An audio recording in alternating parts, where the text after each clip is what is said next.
Android versus Windows Phone. It's a question you probably have to ask yourself on a regular basis if you buy phones on a regular basis, but this holiday season, it's going to get even more challenging. How's it going, guys? I'm Aaron from PhoneDog.com, and in my hands for a dogfight, I've got two more devices that are coming out this holiday season. One is AT&T's LG Optimus G. This is LG's attempt to get back into the US market with a high-end device that includes a quad-core processor, an 8-megapixel camera, and Android 4.0. Then you have this device, the HTC Windows Phone 8X, which is packing a dual-core processor, an 8-megapixel camera, a really thin and light body, and it's coming to market with Windows Phone 8. Which device is the one to get? We'll find out in the dogfight, but first, special thanks to our partners at Best Buy Mobile for giving us devices like this, which, you know what, we just turn around and give to you for free on the site at instantwin.phonedog.com. When you walk into Best Buy Mobile, you'll walk out working. They're going to help you set up your email, your web, all those little Windows Phone 8 customizations or those Android customizations. They'll get you set up and ready to go at Best Buy Mobile. Let's take a look. Optimus G, 8X. Which one's going to win? We'll find out in the dogfight, which starts right now. I've been saying this a lot this holiday season, and really it kind of falls back into the earlier months as well, you know, kind of July, August, September, October. There's some great choice out there on the market. I can't remember a time where it's been this exciting in mobile, and I know we kind of say that every year, but it really just gets better each and every year. In terms of choice, when it comes to the types of things you want on a device, you've got a lot of different options to choose from this holiday season. I'm bringing together two of those yet again for another dogfight battle. One is the LG Optimus G on AT&T. Now this thing's going to run you $199.99, but it's packing some killer specifications from LG. This is their attempt to get back into the US market with a nice high-end device and a quad-core device at that. Packing a 1.5 gigahertz quad-core Snapdragon S4 Pro CPU. It's got a 4.7-inch HD display over here, 720p on this device. It's got 16 gigabytes available to users. It's got 2 gigabytes of RAM, I should say, a 2,100 milliamp hour non-removable battery, an 8-megapixel camera. Now, if you remember, the international Optimus G has a 13-megapixel camera, and we see that on the Sprint variant, but on the AT&T variant, they opted to make it flush with the actual device itself, so they had to reduce the megapixels a little bit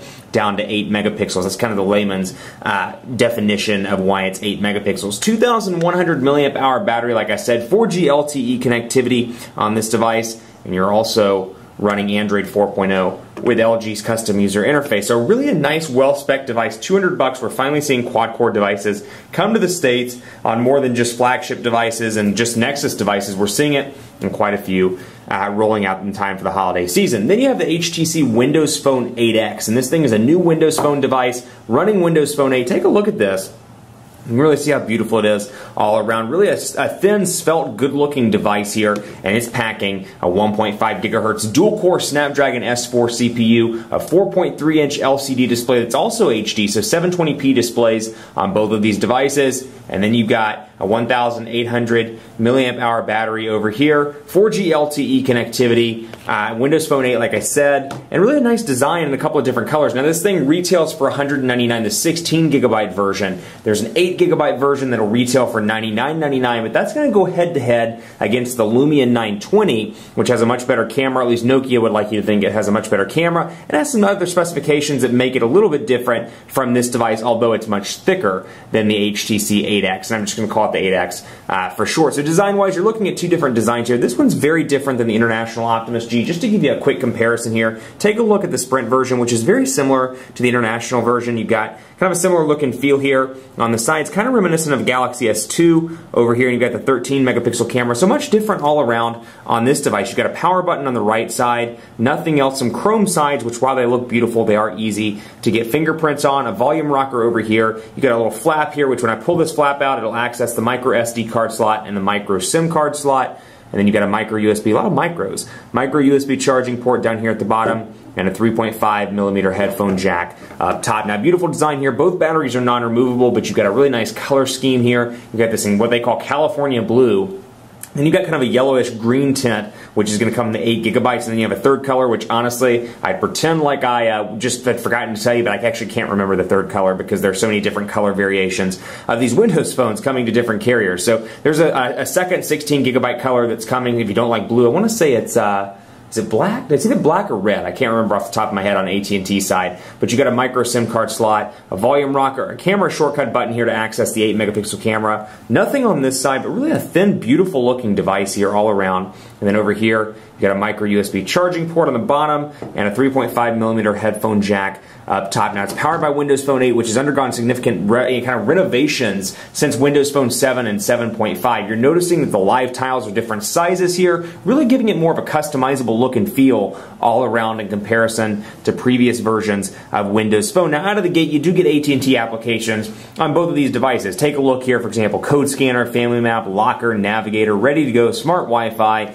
UVerse Live TV. Now the benefit of the Windows Phone is you can remove, as you can see here, you can remove all of that. So you can go in here and uninstall AT&T Radio. If you don't want it, you can get rid of it. Over here, unfortunately, there isn't an ability to uninstall the AT&T stuff. The bloatware stays on regardless of whether you want it or not. You can see here that I'm uninstalling, or I'm in that uninstall screen, and the only thing that I have the ability to uninstall here is Quadrant Standard Speed Test, things that I've installed already since I've been working with the device. Now, Android 4.0 over here, so not quite Jelly Bean over here. It's not running 4.1 or 4.2, and LG's user interface is arguably a little bit behind when it comes to TouchWiz, Sense, Motorola's user interface, some of these other more established players on the market. LG's really coming at it hard here with some great hardware. Unfortunately, I'm seeing this a little bit, not as much as previous LG versions, or LG devices rather, but I'm seeing a lot of occasional lag or stutter, little things where you're like, you know what, the user interface, it just isn't fleshed out. It's got a great spec list, a quad-core processor, and for the most part, it's relatively zippy. I mean, I'm seeing little to no lag, I should say, all around, but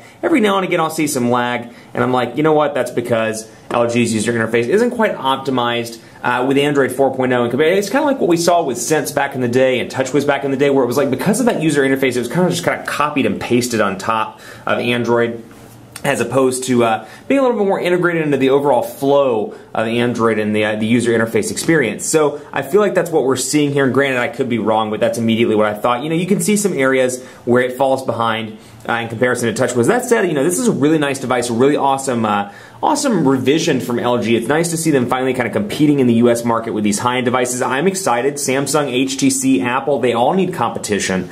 And so, hey, the more the merrier. I mean, that just means more choice for us, right? Right.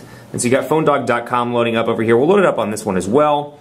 Go ahead and reset this, or actually refresh it rather, so you can take a look. 4.7-inch display, 4.3-inch display over here, and take a look at Windows Phone. Portrait to landscape transitions, nice and responsive all around on both of these devices. That quad-core processor over here running incredibly fast, and thanks to Windows Phone 8, the transition effects are nice and fast over here as well. Pinch to zoom, really responsive over here, and this thing is fast all around. I don't want you to think that when I say I see lag or stutter, I don't mean it in terms of the way you may think that. I just see it in little things like where the menu will take a second to pop up, and I'm like, it's because the user interface I feel like isn't working quite as well with Android 4.0 as it could. But you can see here, PhoneDog loaded up on both of these devices.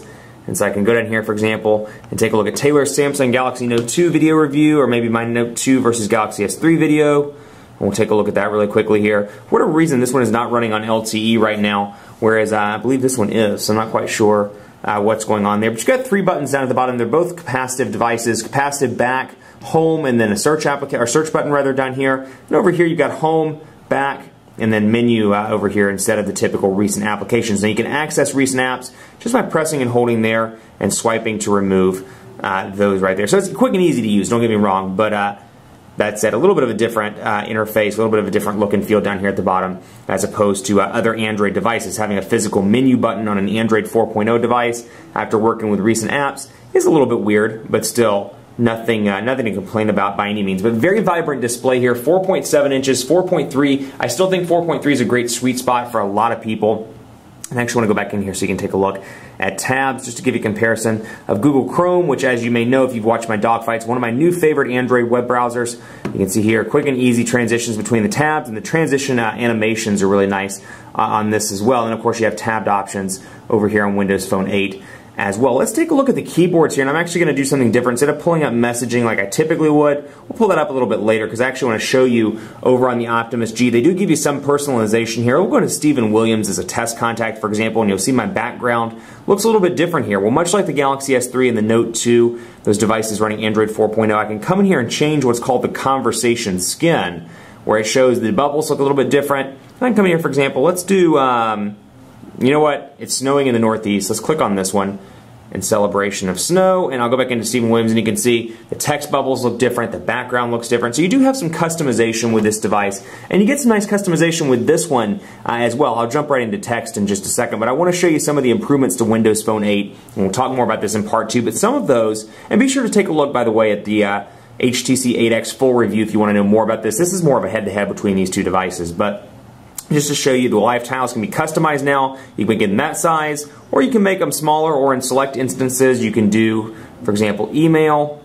I can make it larger, I can make it that size, or I can make it down in the small tile. So you can really customize this device and make it your own, and what I love is they finally made it a little bit easier when it comes to preview. So for example, with messaging, if I want to see messaging previews, I can make it that size, and when I get a text message, a preview will pop up right outside the text messaging box. So, you know, it was one of those things I said in Windows Phone 7. I was like, you know, with the calendar, for example, I can see upcoming appointments. It'd be really nice if I were able to do that with messaging, with phone, and more. Fortunately, they're giving you the option to do that over here on Windows Phone 8. That said, settings as well, new things over here. The theme, the dark and light theme settings are still there, but where they've changed it, they've added some accent colors over here, as you can see, where I've got brown and a bunch of different colors I didn't have before. And within that I have brown, like for example this one I have olive. It's not green, it's olive. And you can see some new colors over here on this device. Also want to quickly highlight this, which is another favorite over on Windows Phone 8. Settings, we'll go in here and take a look.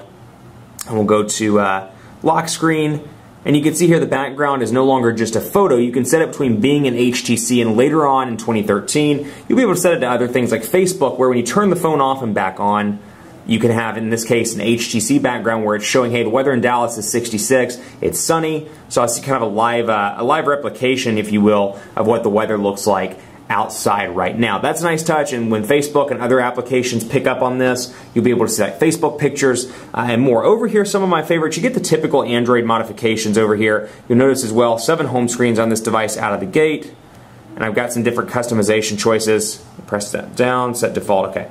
There we go, sorry about that. You got some different customization things. For example, you're seeing a different kind of animation transition here between the various home screens. You can change that around in the settings, but what I really like is, for example, let's say messaging, you know what, I don't like that widget, which this actually isn't the stock one, or a stock icon rather, because I've already changed it. But I can come in here and change it around. So you know what, if messaging, I want an M to remind me of messaging, I can do that. I can go back from Gmail, I can customize that. You know what, Gmail reminds me of the typical Gmail icon. With Chrome, I want to change the Chrome icon as well, and I can take photos as well. You know what, Chrome is a pretty heavy lifter when it comes to browsing, so I can set that as the icon. So little cool things like that. It does have some great customization choices, and again, I can't get over how fast this device is into day-to-day performance. Yes, the user interface might need a little bit of work, but overall really impressed with the way it looks. Now, we didn't get to texting. Stay tuned for part 2. I'll open it up with text messaging on both of these devices so you can get a feel of how the keyboards look on both of these devices.